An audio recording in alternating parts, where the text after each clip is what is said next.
La vie d'Élie et la puissance de la prière.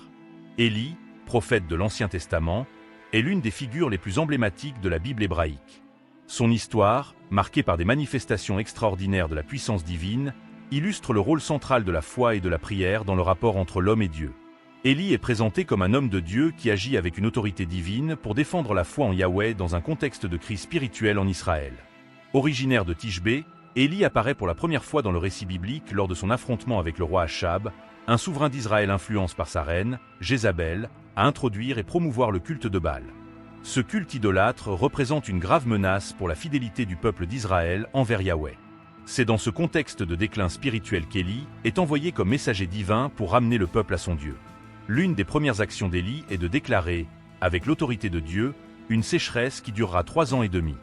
Cet acte est une réponse directe au culte de Baal, supposé être un dieu de la pluie et de la fertilité.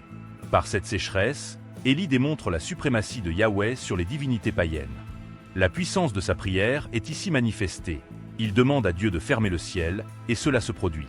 Cette action met en évidence le lien étroit entre Élie et le Dieu d'Israël, ainsi que l'impact de la prière fervente.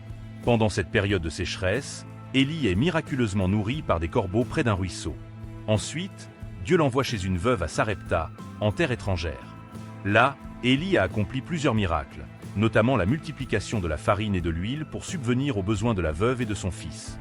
Plus tard, il ressuscite le fils de la veuve, démontrant une fois de plus le pouvoir de la prière et de la foi en Yahweh.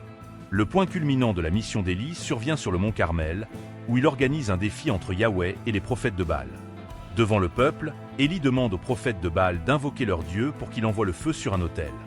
Malgré leurs prières et leurs rituels frénétiques, rien ne se produit. Élie, quant à lui, prie simplement Yahweh, et le feu descend du ciel, consommant non seulement le sacrifice, mais aussi l'autel et l'eau versés autour de celui-ci.